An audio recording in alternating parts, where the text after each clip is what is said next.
अस्सलाम वालेकुम। आज के लेक्चर में हम सेकंड मेंटी मुकाबला में जो फिज़िक्स के एमसीक्यूज़ थे उनको डिस्कस करेंगे। ये फिज़िक्स के एमसीक्यूज़ 2 यूनिट से रिलेटेड थे, थर्मोडायनेमिक्स और सर्कुलर मोशन। तो चलें स्टार्ट करते हैं फर्स्ट एमसीक्यू से। फर्स्ट एमसीक्यू था the temperature of a body is change from 27 degree Celsius to 97 degree Celsius. The change in Fahrenheit is.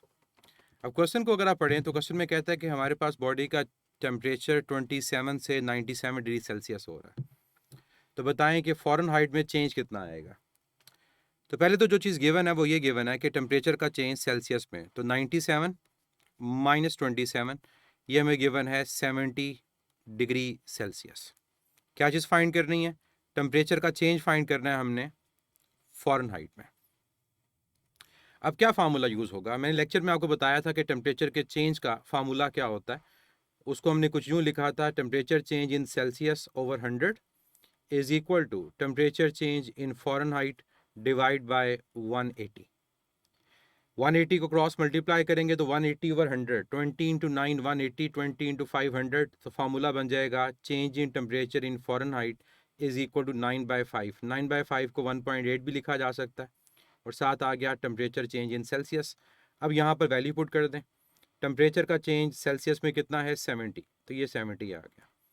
5 into 14 70, और 14 को 9 से मल्टीप्लाई करेंगे तो 126 डिग्री फ़ारेनहाइट।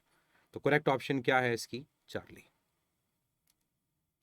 तो दो तरह के फार्मूलाज बताए थे। एक फार्मूला था जिसमें हम टेम्परेचर को कन्वर्ट करते हैं, और एक फार्मूला था जिसमें हम टेम्परेचर के चेंज को कन्वर्ट करते हैं। तो ये टेम्परेचर के चेंज से रिलेटेड था। Second question, the reading of a Fahrenheit thermometer will be double that of Celsius reading. कहते किस पॉइंट पे फ़ारेनहाइट थर्मोमीटर पे रीडिंग सेल्सियस के मुकाबले में डबल है? इसको मैं यूं लिख देता हूं कि सेल्सियस रीडिंग अगर हमारे पास x है तो फ़ारेनहाइट की रीडिंग 2x। तो हमें क्या चीज़ कैलकुलेट करनी है? हमें x की वैल्यू को कैलकुलेट करना है। अब यहाँ जो फार्मूला यूज़ होगा वो टेम्परेचर की कन्वर्जन से रिलेटेड होगा। तो फार्मूला सेल्सियस और फ़ारेनहाइट का क्या था? Degree Celsius over 100 is equal two degree Fahrenheit -32 over 180। अब क्या चीज़ गिवन है? सेल्सियस में हमारे पास वैल्यू x डिवाइड बाय 100, और फ़ारेनहाइट में वैल्यू हमारे पास 2x -32 ओवर 180। 100 और 180 को सॉल्व करें, 20 इंटू 500 और ये 9। अब यहाँ क्रॉस मल्टीप्लाई कर दें। 9 मल्टीप्लाई होगा x से 9x, और 5 मल्टीप्लाई होगा 2x और 32 से, तो ये आपके पास आ गया 10x, और 32 को जब 5 से मल्टीप्लाई करोगे तो ये वैल्यू हमारे पास 160। अब नेगेटिव लेफ्ट पर जाकर पॉजिटिव, 9x राइट पे आके नेगेटिव, तो क्या रिजल्ट आएगा? 10x minus 9x is equal to 160। तो x की वैल्यू क्या है? 160 डिग्री। तो correct option is beta. Next question. Question है for a monatomic gas Cp minus Cv over R is equal to 1, whereas for diatomic gas Cp minus Cv divide by R is. आसान सा question था। आप जानते हो कि Cp minus Cv किसके equal होता है? R के इक्वल, चाहे मोनोटॉमिक गैस हो, डायटोमिक गैस हो या पॉलीटॉमिक गैस हो। तो यहाँ वो कहता है कि मोनोटॉमिक गैस के लिए Cp minus Cv divide by R इसकी वैल्यू 1 के इक्वल है, और होनी भी चाहिए क्योंकि Cp माइनस Cv R के इक्वल R ओवर R1। तो कहते हैं बताए डायटोमिक गैस के लिए रेशो किसके इक्वल होगी? तो याद रखिएगा Cp माइनस Cv डायटोमिक के लिए भी R, तो R डिवाइड बाय R 1। तो करेक्ट आंसर इसका क्या है? Delta. Next question. 0.65 mole of nitrogen gas is heated from 39.5 degree Celsius to 54.5 degree Celsius at constant volume. The change in internal energy is। हमें number of moles given है 0.65 किसके? Nitrogen gas के, जो diatomic gas है। उसको heat किया 39.5 degree Celsius से 54.5 degree Celsius तक। मीन्स टेम्परेचर चेंज गिवन है। कंडीशन क्या है? Constant volume, isochoric process. क्या फाइंड करना है? इंटरनल एनर्जी का चेंज फाइंड करना है। मैंने आपको फार्मूला लिखवाया था, इंटरनल एनर्जी का चेंज किसके इक्वल होता है? n times F/2 R into delta T। अब यहाँ पर F क्या है? F डिग्री ऑफ फ्रीडम है। मोनोटॉमिक गैस, डायटोमिक गैस, और पॉलीएटॉमिक गैस, तीनों की डिग्री ऑफ फ्रीडम की वैल्यू आपको पता होती है। यहाँ पर नाइट्रोजन है डायटोमिक, यहाँ वैल्यू क्या होगी 5। अब यहाँ पर वैल्यू सब्स्टिट्यूट करें। नंबर ऑफ मोल की वैल्यू हमारे पास है 0.65, degree of freedom 5 divide by 2। अब आर की वैल्यू, आर गैस कांस्टेंट, इसकी वैल्यू 8.314 जूल पर मोल पर केल्विन है। और अगर आप कैलोरीज में देखते हो तो ये 2 कैलोरीज है। अब हमारी ऑप्शंस में यूनिट कैलोरी भी है, जूल भी है। हम यहाँ पर वैल्यू कैलोरीज में पुट कर देते हैं, 2 से कैंसिल हो जाएगा, सोल्यूशन ईजी हो जाएगा। साथ मल्टीप्लाई क्या होना है, टेम्परेचर का चेंज। तो टेम्परेचर का चेंज यहाँ पर कितना है, टेम्परेचर का चेंज यहाँ पर 54.5 माइनस 39.5 मीन्स 15 डिग्री सेल्सियस है। तो यहाँ पर वैल्यू आपके पास आ गई 15। 2 से कैंसिल हो गया, 15 इंटू 5 75। तो 0.65 को 75 से मल्टीप्लाई करना है, आपका आंसर आ जाएगा। अब इसको मल्टीप्लाई करके देख लेते हैं। डेसिमल को छोड़कर 75 को 65 से मल्टीप्लाई करते हैं।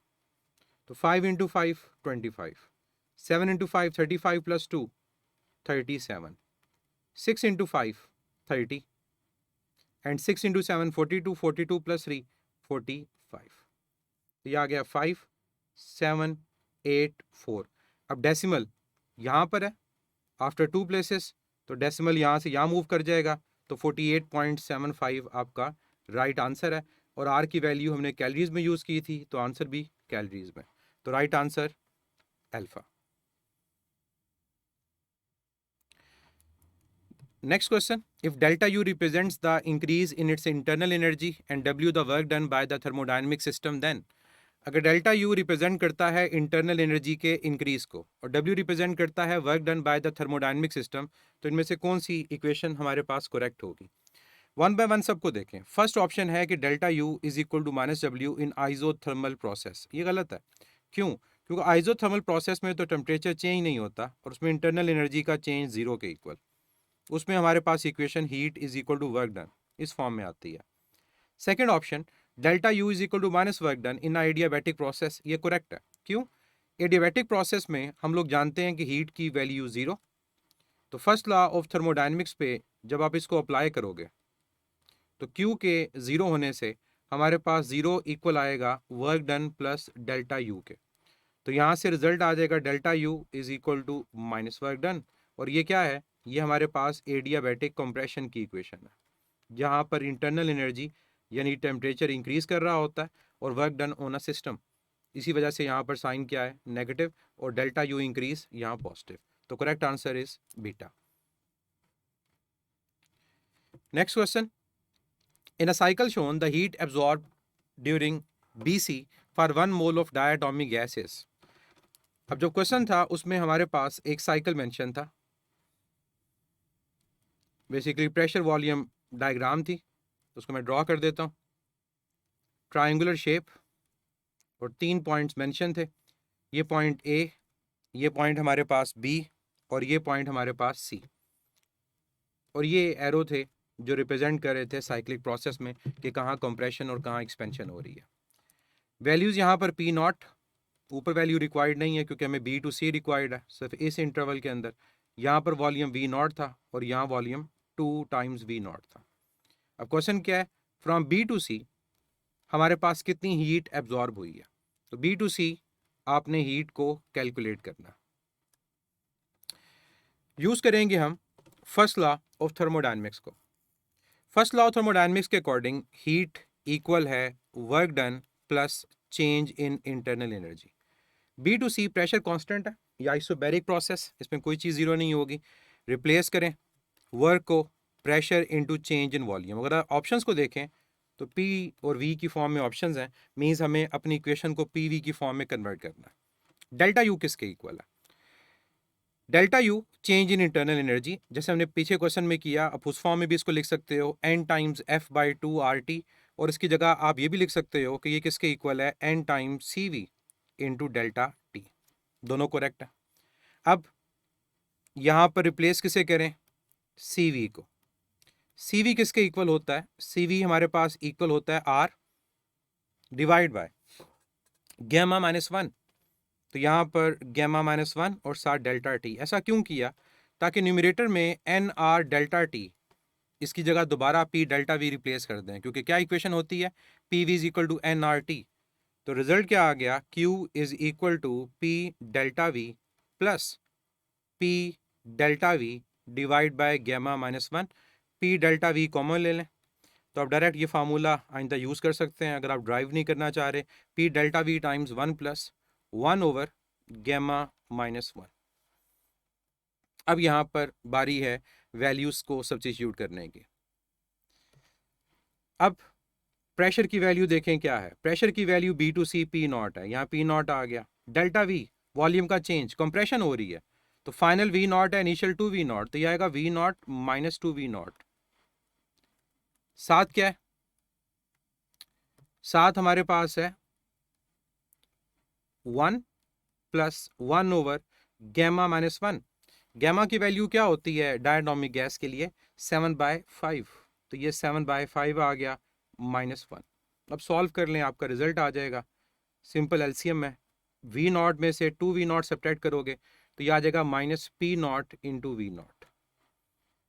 अब यहाँ पर सॉल्व कैसे करना है, पहले 7/5 -1 का एलसीएम ले लो। जब उसका आप एलसीएम लोगे तो यहाँ पर आपके पास एलसीएम आएगा 5, 7 - 5 2, ये 2 आ गया, 5 चला गया न्यूमरेटर में, यह आ गया minus P naught V naught 1 plus 5 divide by 2। दोबारा आप एलसीएम लेंगे तो 1 प्लस 5/2, ये 7/2 आएगा, तो आंसर है -7/2 times P naught V naught. तो correct option is Charlie.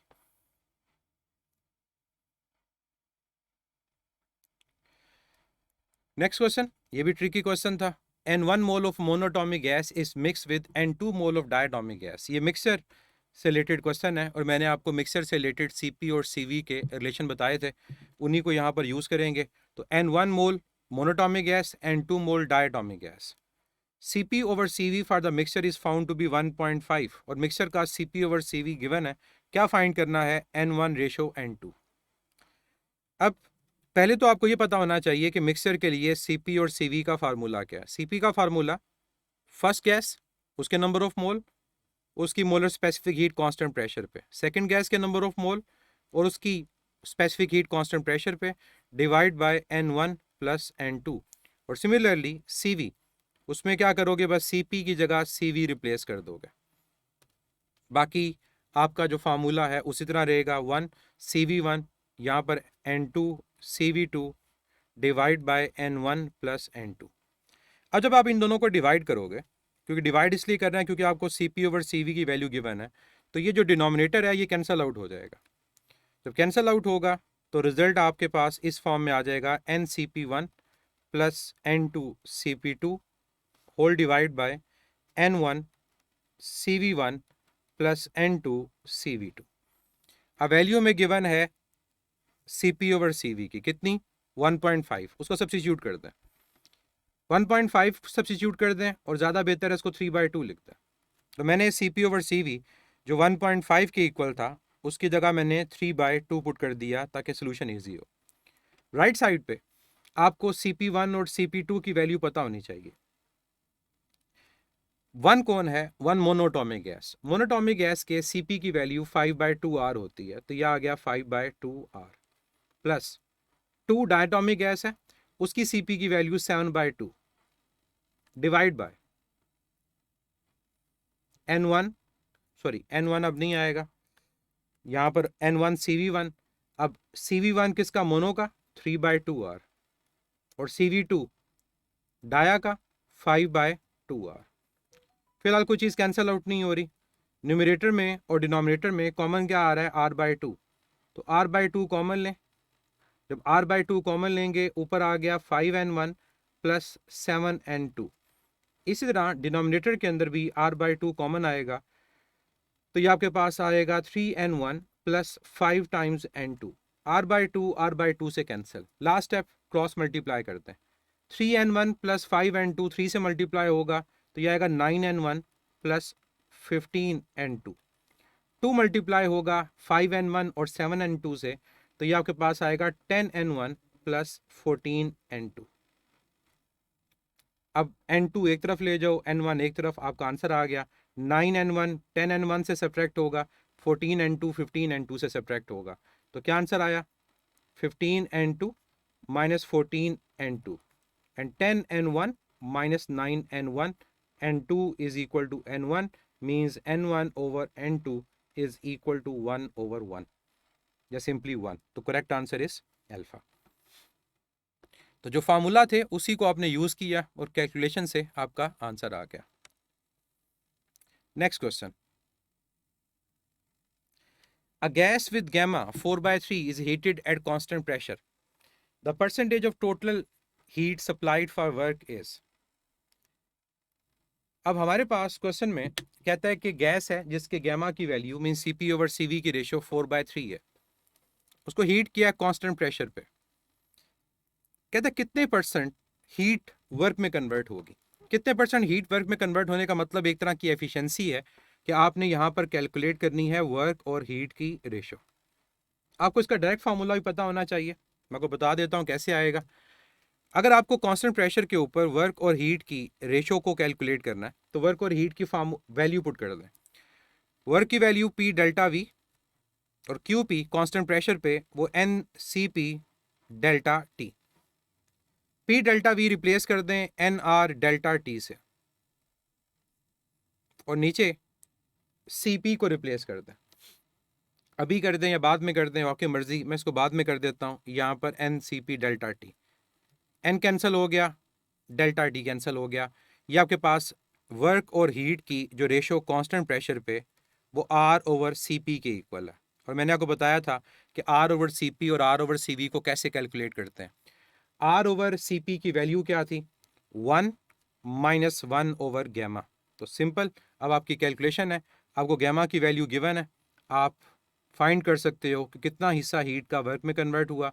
Gamma क्या है 4/3, 3 चला गया अपस्टेयर्स न्यूमरेटर में, तो 1 माइनस 3/4 एलसीएम लेंगे तो 4 माइनस 3 1, तो 1/4, 1/4 क्या होता है 0.25। तो परसेंटेज के लिए 100 से मल्टीप्लाई करेंगे तो 25% आपका answer. Correct option is beta. तो ये आप लोगों ने याद रखना है कि कांस्टेंट प्रेशर के ऊपर वर्क और हीट की रेशो का क्वेश्चन आ सकता है, कांस्टेंट वॉल्यूम पे नहीं आ सकता क्योंकि कांस्टेंट वॉल्यूम पे वर्क डन की वैल्यू 0 होती है। ये थे थर्मोडायनेमिक्स के क्वेश्चंस। अब हम क्वेश्चंस करेंगे सर्कुलर मोशन से रिलेटेड। नेक्स्ट क्वेश्चन है, a grain stone starts from rest and has a constant angular acceleration of 4 radian per second square, the angular displacement and angular velocity after 4 second.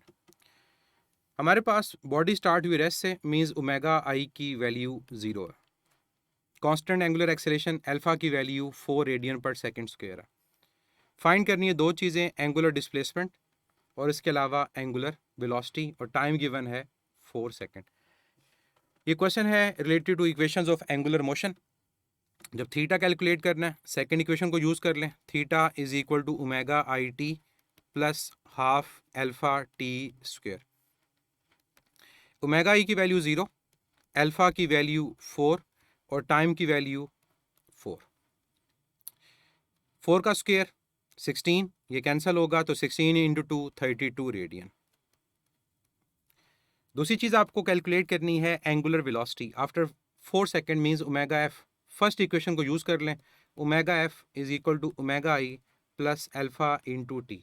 तो omega I 0, alpha की value 4, तो 4 into 4 16, इसका answer आएगा 16 radian per second. तो 32 और 16 हमारे पास answer क्या है अल्फा। और याद रखिएगा जैसे इक्वेशंस ऑफ मोशन वैलिड होती हैं कांस्टेंट एक्सेलेरेशन पे, equations of angular motion apply होती हैं कांस्टेंट एंगुलर एक्सेलेरेशन पे।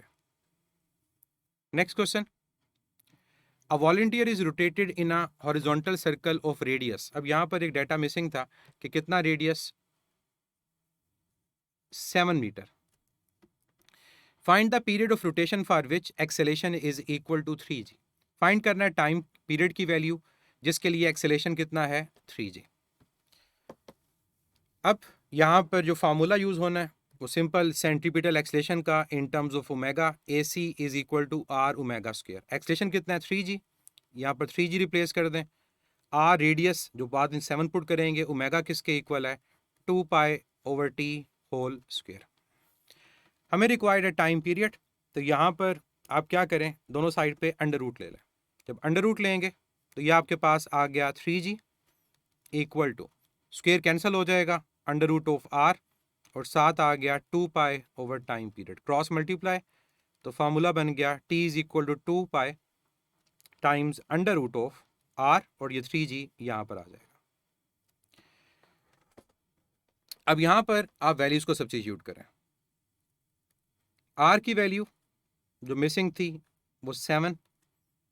अब जी को मैं यूज़ नहीं कर रहा, जी को सॉल्व नहीं कर रहा, क्यों? क्योंकि मैंने आपको एक शॉर्टकट बताया था कि जो हमारे पास पाई स्क्वायर की वैल्यू है वो जी के इक्वल होती है। तो इसका मतलब पाई स्क्वायर अगर जी के इक्वल तो पाई अंडर रूट ऑफ जी के इक्वल, तो यहाँ पर ये पाई अंडर रूट ऑफ जी से कैंसिल हो जाएगा। अब पाई जब कैंसिल हो गया तो यहाँ पर रिजल्ट आपके पास क्या है, 2 टाइम्स अंडर रूट 7 ओवर 3। अब 7 और 3 का अंडर रूट आपने फाइंड करना है। 3 का अंडर रूट आपको डायरेक्ट पता है कितना होता है, 1.7। 7 का कैसे फाइंड करेंगे, मैंने इस पे वीडियो बनाई थी कि शॉर्टकट क्या है, उसी शॉर्टकट को मैं यहाँ यूज़ करूँगा। मैं अंडर रूट 7 को क्या लिख सकता हूँ, 9 माइनस 2। 9 का अंडर रूट क्या होता है, 3 माइनस 2, ऐसे लिखा रहने देंगे, और इसका डबल इसे डिवाइड कर देंगे। 9 का 3, 2 अंडर रूट के बगैर, और जो फर्स्ट है उसके डबल को 2 से डिवाइड कर देंगे, तो यह आएगा 3 minus 1 divide by 3। 3 minus 1 by 3 आपके पास 1 बाय 3.3, तो 3 में से 0.3 सब्ट्रैक्ट करेंगे, ये वैल्यू आपके पास क्या आ गई, ये 2.7 अप्रॉक्सीमेटली आ गई। तो यहाँ पर आपके पास वैल्यू आ गई 2.7। अब इसको सॉल्व करें, 2.7 इंटू 2, ये आपके पास आ गया 5.4 डिवाइड बाय 1.7। अब 17 इंटू 3 क्या होता है, 17 इंटू 3 आपके पास 51 होता है, तो अप्रॉक्सीमेटली 3.1 के करीब आपका आंसर आएगा। तो 3.1 के सबसे क्लोज ऑप्शन कौन सी है, चार्ली, तो 3.07 यूनिट क्या है, सेकंड। तो इसके बाद डिवाइड करने की जरूरत नहीं है, अप्रॉक्सीमेशन से कर लें, जब अप्रॉक्सीमेशन से करेंगे यही आंसर है। अगर डिवाइड करना चाह रहे हैं तो 1.7 की जगह इसको 1.6 ले लें, 16, तो 16 और 54 ये सॉल्व हो जाएंगे, तब भी आंसर 3.1 के क्लोज ही आएगा। Next question. An inclined plane ends into a vertical loop of radius r. A particle is released from height 3r. Can it loop the loop? Loop the loop का मतलब क्या होता है? क्वेश्चन में वो कहता है कि एक इंक्लाइन प्लेन है और जिस जगह वो एंड हो रहा है वहां पर क्या है, एक वर्टिकल लूप है, और जो वर्टिकल लूप उसके रेडियस की वैल्यू r है।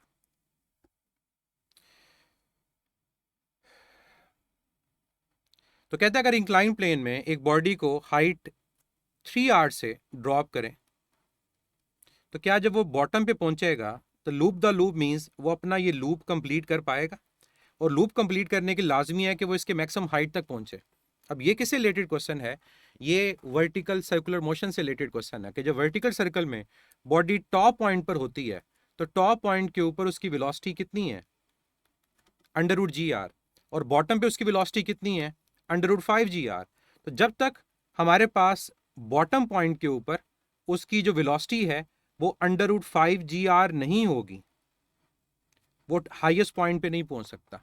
मैं रिपीट कर रहा हूं कि इंक्लाइन प्लेन जिसकी हाइट 3r, उसके टॉप पे एक बॉल को रखा, एक बॉडी को रखा, उसको रिलीज किया। क्वेश्चन ये कि अगर वो ग्राउंड पे पहुंचेगा तो क्या वो ये लूप कंप्लीट कर पाएगा? तो लूप कंप्लीट करने के लिए लाजमी है कि वर्टिकल सर्कल की कंडीशन को पूरा करे, और वो कंडीशन क्या है कि उसकी बॉटम पे वेलोसिटी 5 टाइम जी आर होनी चाहिए।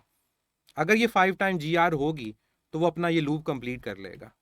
अब चेक करना है कि हमारे पास क्या कर सकता है या नहीं कर सकता। हम क्या करेंगे, law of conservation of energy को यूज करेंगे। उसके अकॉर्डिंग अगर हाइट ए से ड्रॉप किया तो हमारे पास टॉप पॉइंट पे जो पोटेंशियल एनर्जी है वो हमारे पास बॉटम के ऊपर कन्वर्ट होगी, किसमें, काइनेटिक में। और वो काइनेटिक एनर्जी कितनी होती है बॉटम के ऊपर, इस फार्मूला से mgh is equal to half time mv², वो होती है अंडर रूट 2gh। और ये बॉटम पे जो अंडर रूट 2gh है ये किसके इक्वल होनी चाहिए, अंडर रूट 5gr। इन दोनों को इक्वल करें तो ये आपके पास आ गया under root 2gh is equal to under root 5 times g r. G से कैंसिल हो जाएगा। अंडर रूट को एलिमिनेट करने के लिए क्या लेंगे हम, स्क्वायर। तो यह आ गया 2h is equal to 5r। तो h किसके इक्वल है, 5/2r। तो ये कंडीशन आपको पता चल गई। आइंदा इसको डायरेक्ट याद रखिएगा कि वर्टिकल लूप कंप्लीट करने के लिए हमारी हाइट 5/2r होनी चाहिए, और 5/2r का मतलब है 2.5 टाइम्स r। ये मिनिमम है। तो हमारी वैल्यू तो इससे ज़्यादा है 3r। तो अगर हमारी वैल्यू इससे ज़्यादा है तो इसका मतलब उसकी वेलोसिटी इससे भी ज़्यादा होगी, वर्टिकल लूप कवर करना उतना ही आसान होगा। तो if our height is greater than 2.5r और height is greater then 5/2r, तो फिर क्या होगा, हमारी द लूप की कंडीशन फुलफिल हो जाएगी। तो ये इस क्वेश्चन का शॉर्टकट भी है। तो मैंने तो सॉल्व करके बता दिया आपको। आप डायरेक्ट याद रखिएगा कि अगर ये हाइट 2.5 से ग्रेटर है तो द लूप होगा। तो आंसर इसका क्या होगा, yes.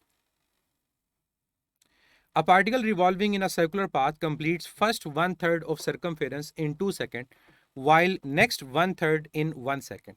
Average angular velocity is। अब इस क्वेश्चन की जो ऑप्शन थी उसमें गलती थी। यहां पर 9 डिवाइड होना था तमाम ऑप्शंस में, और इसका जो राइट आंसर है वो चार्ली है। अब कैसे होगा चार्ली, कहता है एक पार्टिकल रिवॉल्व कर रहा है सर्कुलर पाथ में और कंप्लीट करता है फर्स्ट 1/3 सर्कमफेरेंस का 2 सेकंड में, और जो नेक्स्ट 1/3 है वो कवर करता है 1 सेकंड में।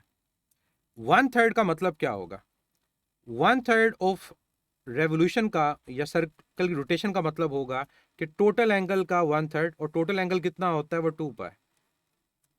तो जो θ1 है और θ2 वो दोनों इक्वल है, दोनों 1/3 के लिए वो 2/3। लेकिन θ1 के लिए जो टाइम है फर्स्ट 1/3 का 2 सेकंड, और जो θ2 का टाइम है दैट इज 1 सेकंड। कैलकुलेट क्या करनी है, एवरेज एंगुलर वेलोसिटी। तो एवरेज एंगुलर वेलोसिटी फाइंड करने के लिए आप क्या करोगे, यूज करोगे एवरेज का फार्मूला, और वो क्या है, total angular displacement over total time.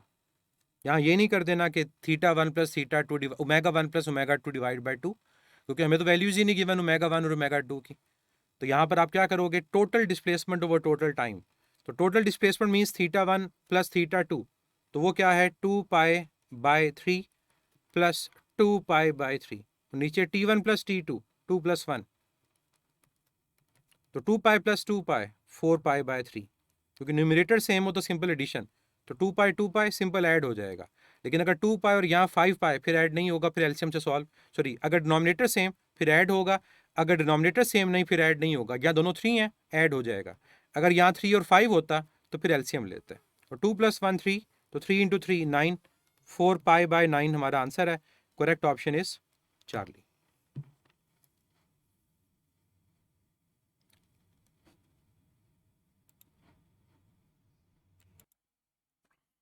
अब नेक्स्ट क्वेश्चन है, a motor car is travelling at 30 metre per second on a circular road of radius 500 metre. It is increasing its speed at a rate of 2 metre per second square. Its net acceleration is। अब ये question है non uniform circular motion से related. हमें speed given है 30 metre per second, एक circular road जिसका radius given है 500 metre, उसकी स्पीड इंक्रीज कर रही है at the rate of 5 metre per second square. ये टेंजेंशियल एक्सेलेरेशन है, फाइंड करनी है नेट एक्सेलेरेशन। नेट एक्सेलेरेशन का फार्मूला बताया था आपको, अंडर रूट नेट, इसमें क्या आएगा, सेंटीमीटर का स्क्वायर प्लस टेंजेंशियल का स्क्वायर होल अंडर रूट। और क्यों ऐसा होता है, क्योंकि सर्कुलर मोशन के अंदर टेंजेंशियल और हमारे पास सेंट्रीपिटल ये दोनों परपेंडिकुलर होते हैं। तो इस वजह से जब आप इनका रिजल्टेंट फाइंड करते हो तो पाइथागोरस थ्योरम के मुताबिक रिजल्टेंट का formula under root AC² plus AT² आता है। अब यहाँ पर वैल्यू पुट कर दो, AC हमें फाइंड करना पड़ेगा, तो AC की जगह पर आपके पास V²/R और एक स्क्वायर ऊपर भी है, प्लस AT हमें डायरेक्ट गिवन है। वैल्यूज को पुट करें, स्पीड कितनी है 30 का स्क्वायर 900, कितना रेडियस है 500, और यहाँ इसका आएगा होल स्क्वायर प्लस AT क्या है 2, और यहाँ 2 का होल स्क्वायर।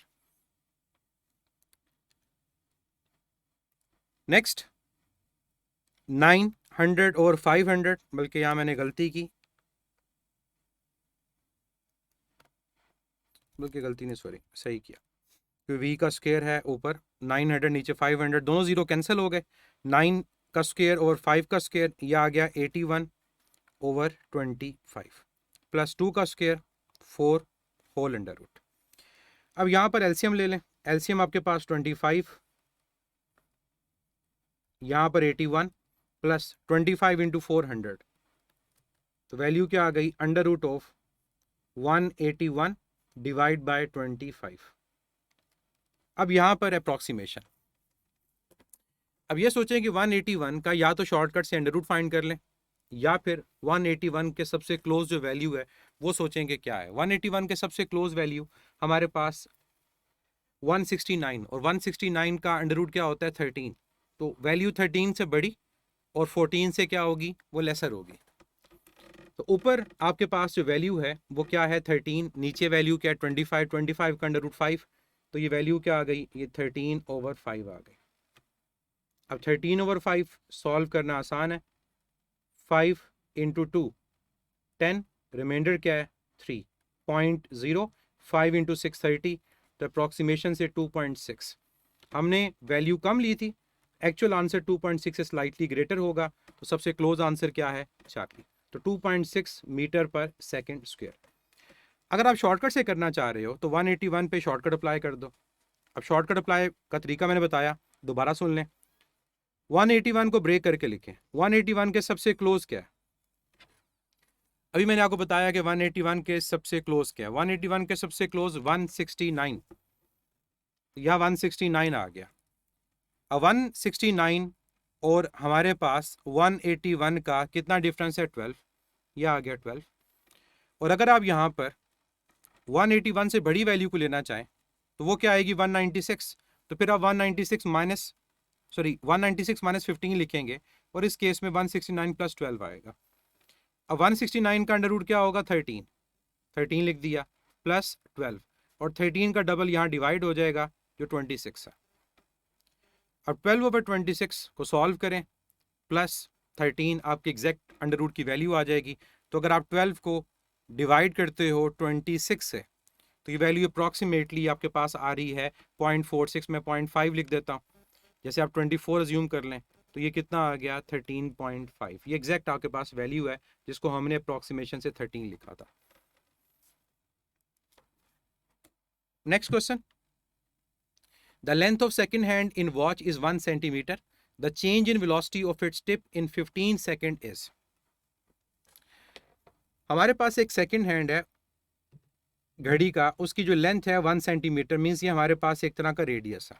फाइंड करनी है change in velocity, delta we की वैल्यू, क्योंकि आंसर सेंटीमीटर पर सेकंड में। कब, आफ्टर या इन 15 सेकंड्स, हमें टाइम गिवन है 15 सेकंड्स के अंदर। तो देखें 15 सेकंड्स के अंदर जो सेकंड हैंड है वो कहाँ से कहाँ आएगी, वो आपके पास 12 से 3 पे आएगी, मीन्स टोटल एंगल जो कवर करेगी वो कितना होगा, वो π/2 होगा। तो जब यहाँ से यहाँ पहुँचेंगे तो टोटल वेलोसिटी में चेंज कितना आया। सर्कुलर मोशन में वेलोसिटी अलॉन्ग टेंजेंट होती है, तो ये वेलोसिटी आपके पास v1, ये वेलोसिटी आपके पास v2, और दोनों किसके इक्वल हैं, दोनों v के इक्वल है।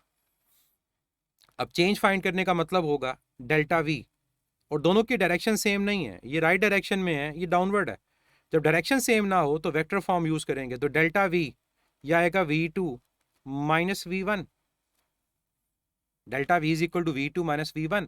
अब v2 माइनस v1 का मतलब क्या होगा कि v2 में आपने नेगेटिव v1 को ऐड करना है, तो यहाँ पर हेड टू टेल रूल, ये है आपके पास v2 वेक्टर, अगर v1 टुवर्ड्स राइट है तो नेगेटिव v1 टुवर्ड्स लेफ्ट होगा, ये नेगेटिव v1 आ गया, तो ये आपके पास ओवरऑल टोटल वेलोसिटी का चेंज है, क्योंकि आपको v2 माइनस v1 फाइंड करना था। तो क्या ये राइट एंगल ट्राइंगल नहीं बन रही, तो यहाँ पर भी इसकी मैग्नीट्यूड फाइंड करने के लिए क्या करोगे, पैथागोरस थ्योरम, और जब पैथागोरस करोगे तो v1 भी v है, v2 भी, चाहे वो v1 negative v, v2 v, square लेने से दोनों क्या हो जाएंगे, वो पॉजिटिव ही हो जाएंगे, तो v square plus v square, या के पास अंडर रूट 2 v स्क्वायर, और exact value under root 2 v।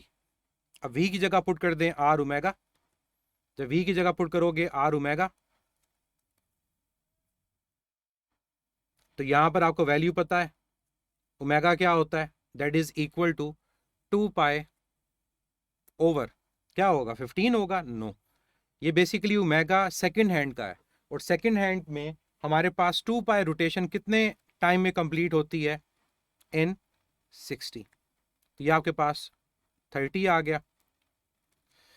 Are की वैल्यू कितनी है 1, इसकी जगह 1 लिख दें तो आपका आंसर आ गया under root of 2 into pi divide by 30, और यूनिट क्या होगा सेंटीमीटर पर सेकेंड। तो करेक्ट आंसर इसका भी गलत मार्क हुआ था, वो डेल्टा आएगा। तो सबसे पहले काम तो चेंज इन वेलोसिटी है कि 90 डिग्री के बाद वेलोसिटी का चेंज। तो उसके लिए क्या किया आपने, दोनों पे ड्रॉ किया।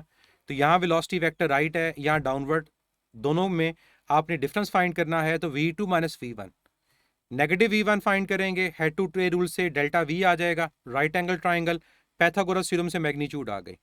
अब मैग्नीट्यूड है, चाहे v1 नेगेटिव है उसका स्क्वायर पॉजिटिव ही आएगा। तो ये v square plus v square 2v square, square under root से cancel, under root 2v, v की जगह पुट किया R omega, omega 2 pi over time period, second hand है तो सेकंड हैंड अपनी 2 पाई रोटेशन 60 सेकंड में करता है, तो 2 पाई बाय 60 आएगा, 15 नहीं आएगा। इस 15 का मकसद सिर्फ और सिर्फ आपको एंगल का बताना है। नेक्स्ट 2 ओवर 60 1 बाय 30, तो अंडर रूट 2 पाई बाय 30 आपका राइट आंसर है। लास्ट क्वेश्चन,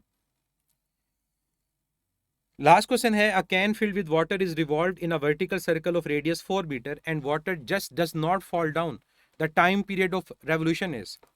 एक हमारे पास कैन है जिसको फिल किया हुआ है वाटर से, और आप उसको रोटेट करवा रहे हो वर्टिकल सर्कल।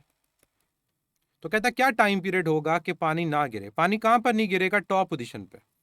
तो बेसिकली टॉप पोजीशन की कंडीशन अप्लाई होगी यहाँ पे, और टॉप पॉइंट के ऊपर आप लोग जानते हैं कि हमारे पास वेलोसिटी की वैल्यू क्या होती है, वेलोसिटी की वैल्यू टॉप पॉइंट पे अंडर रूट जी आर होती है। तो अगर रोटेट करते हुए टॉप पॉइंट पे इस बकेट की वेलोसिटी इस वर्टिकल सर्कल की कंडीशन को पूरा करेगी कि वो अंडर रूट जी आर के इक्वल, तो तब पानी फॉल नहीं करेगा। ऐसा क्यों है, क्योंकि जब velocity under root G R के इक्वल, तो यहाँ पर सेंट्रीपिटल फोर्स हमारे पास उतनी होगी कि वो कांस्टेंट स्पीड से रोटेट करता रहे। तो यहाँ पर हमें रिक्वायर्ड टाइम पीरियड है, v की जगह पुट कर देंगे आर ओमेगा, यहाँ पर under root G R, omega equal होता है 2 पाई ओवर टाइम पीरियड के।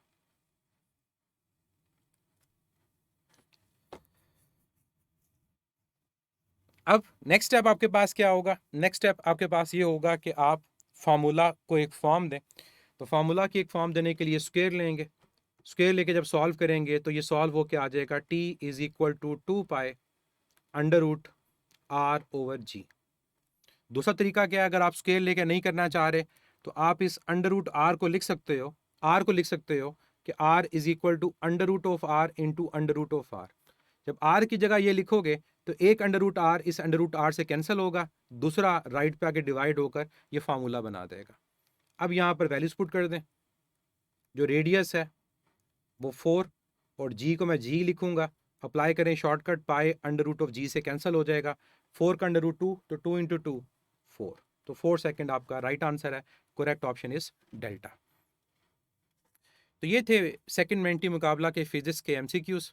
उम्मीद है काफ़ी नई चीज़ें आपने सीखी होंगी, लेकिन मेनली अगर आप हर क्वेश्चन को देखें तो जो फार्मूलाज हमने इस यूनिट को पढ़ते हुए कवर किए थे, उन्हीं फार्मूलाज को यूज़ करते हुए ये सारे एमसीक्यूज हैं। और फिजिक्स में न्यूमेरिकल टाइप एमसीक्यूज या कॉन्सेप्चुअल एमसीक्यूज सॉल्व तभी होते हैं जब आपको एग्जैक्ट फार्मूलाज पता हो और ये पता हो कि उनको किस तरह से यूज़ करना है। अपना ख्याल रखें, खुश रहें, अल्लाह हाफिज़।